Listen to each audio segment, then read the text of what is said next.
Hello? Can you send our guests in, please? Of course, Mr. Brandreth. The presenters are ready to see you now. Please welcome Charlotte Riley, Joe Alwyn and Tom Allen. Audition, but in fact, Joe, you haven't actually got every job when you've been up for an audition, have you? I have not, no. Thank you for pointing that out. No. What was your worst experience with a very celebrated movie and a big star and a big director? It wasn't a bad experience. I was a big fan of Zorro growing up as a child. And so, as a consequence, I took fencing lessons at a local community centre. And a casting director came around and was looking for faces to audition for this new film, which I went to, and a number of auditions. I was excited because I got to miss school, the main perk.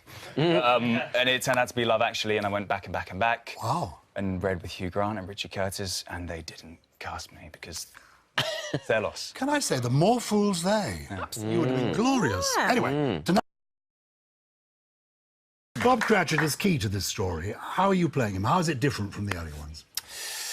I think in this version, he's got a little bit more backbone to him and a bit more spine, so he stands up to Scrooge as much as he can, whether that's through sarcasm or wit or whatever he does. But he's still careful not to overstep the mark because a lot is a cost. There's a big stake on his family, and we spend more time with his family in these episodes. And there's a secret kind of beneath the surface to do with his wife, and there are cracks appearing that we come to realise and come to the surface. Now, you played Snowy in Tintin. I did. What did you play as a child? Tintin. Well,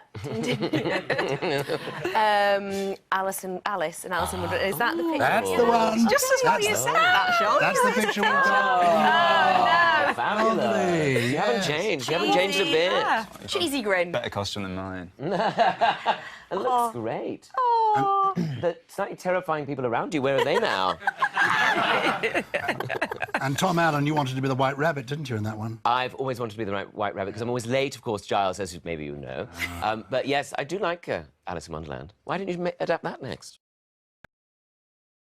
Carol, novel written by Charles Dickens in 1843, his most successful novel, and the Christmas story that has been turned into more films and had more stage adaptations than any other Christmas novel ever. You are full of facts, you are. I am. Yeah. My favourite was the Alistair Sim version many years ago, but now it's been given the Peaky Blinders makeover by these two.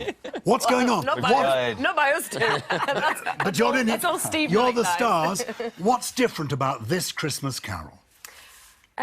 Well, Steve Knight, who is the writer behind the brilliant Peaky Blinders and Taboo, he's taken A Christmas Carol and as he explains himself, he's done what Dickens wasn't necessarily able to do at the time, and he's read between the lines of Dickens' words, and he's eked out the psychology behind why Scrooge is the way that he is, why he does the things that he does, which is, you know, post-Freud is what we're all kind of interested in these days. So it's darker and it's a little twisted and a bit more sinister. It goes into themes and areas that definitely haven't been explored before and are a little uncomfortable at times, but certainly stay within the same